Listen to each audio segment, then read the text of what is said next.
નમસ્કાર મિત્રો, ફરી એકવાર આપણે યુટ્યુબ ચેનલ પર નવા વિડીયો સાથે આપનું હાર્દિક સ્વાગત કરીશું। જો તમે આ ચેનલ પર નવા હોય તો આપણી ચેનલને સબસ્ક્રાઇબ કરી લેજો, એક સરકારી ભરતી લગતી અવનવી અપડેટ્સ મળતી રહે।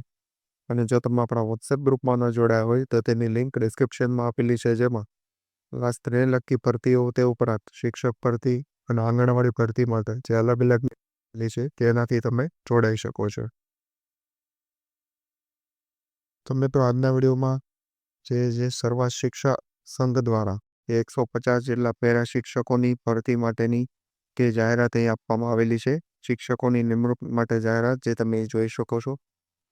લાયકાતની વાત કરવામાં આવે તો પીટીસી બીએડ, અને જો પીટીસી બીએડ નહીં મળે તો જે સ્નાતક ગ્રેજ્યુએટ કરેલ હોય તેની પણ પસંદગી થઈ શકશે એવો ઉલ્લેખ કરવામાં આવેલો છે। અને ટેટ કે ટાટ પાસ ફરજિયાત નથી એ વિશે પણ કોઈ ઉલ્લેખ કરવામાં આવેલો નથી। તો આ વિશેની જે વધુ વિગતવાર માહિતી આપણે આ વિડીયોમાં આગળ મેળવીશું। તો ચાલો મિત્રો વિડીયો શરૂ કરીએ। તો મિત્રો સૌપ્રથમ લાયકાત જોવામાં આવે તો શિક્ષક તરીકે નિમણૂક મેળવવા માટે પીટીસી પ્રાથમિક શિક્ષકનો અભ્યાસક્રમ તથા જે માધ્યમિક શાળા માટે બીએડનો અભ્યાસ પૂર્ણ કરેલો હોવો જોઈએ। જો પીટીસી બીએડ જે લાયકાત ધરાવતા પૂરતા ઉમેદવારો નહીં થાય તો સ્નાતક ગ્રેજ્યુએટ થયેલા ઉમેદવારની પણ પસંદગી કરી શકાશે એવી માહિતી આપવામાં આવેલી છે, જે આપણે આગળ જોયેલું છે। પસંદગી પામનાર ઉમેદવારોને કરાર આધારિત જે નિમણૂક આપવામાં આવશે, હંગામી અને કરાર આધારિત જે આ નિમણૂક રહેશે।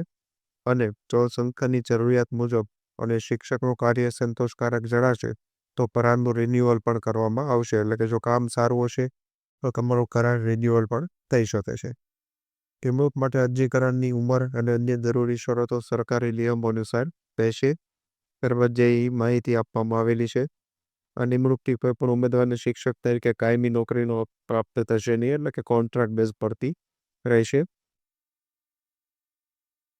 ત્યારબાદ જે તમે જોઈ શકો છો, શ્રી સર્વ સેવા સંઘ કચ્છ ભુજ દ્વારા મુંદ્રા તાલુકાના ગામો માટે પ્રાથમિક અને માધ્યમિક ઉચ્ચતર માધ્યમિક શિક્ષકોની નિમણૂક માટે જાહેરાત, જેમાં શિક્ષકોની ભરતી લેવા શ્રી સર્વ સેવા સંઘ કચ્છ ભુજ તરફથી વહીવટી તંત્ર સાથે સહભાગી થઈ યાદ જ્યોતિ યોજના તળે તે તાત્કાલિક ધોરણે સ્વખર્ચે પેરા ટીચર તરીકેની ભરતી કરવામાં આવી રહેલી છે। લાયક ઉમેદવાર પાસેથી અરજી મંગાવવામાં આવે છે।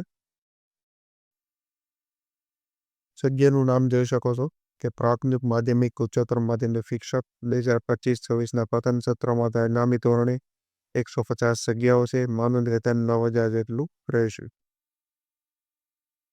હવે અરજીની વાત કરવામાં આવે તો જે અરજી છે એ લાયકાત ધરાવતા ઉમેદવારે પોતાનું બાયોડેટા અને જરૂરી શૈક્ષણિક લાયકાતના પ્રમાણપત્રો નકલો સાથે નીચેના સ્થળે રૂબરૂમાં આપવાની રહેશે। 4 અને 5 તારીખના રોજ સવારે 11 થી 6 સુધીમાં તમારે રૂબરૂ અરજી આપવાની રહેશે। એ સરનામું આપેલું છે મુંદ્રા કચ્છ, કોન્ટેક્ટ નંબર પણ અહીં આપવામાં આવેલો છે। ત્યારબાદ વધુ માહિતી માટે અન્ય કોન્ટેક્ટ નંબર પણ આપેલા છે, તો તેના પરથી પણ તમને માહિતી મળી જશે। તો આ વિશેની પીડીએફ અને અન્ય માહિતીઓ આપણા વોટ્સએપ ગ્રુપ પરથી મળી જશે, તો ત્યાં પણ તમે જોડાઈ શકો છો। તો આજના વિડીયોમાં બસ આટલું જ, ફરી મળીશું નવી માહિતી સાથે।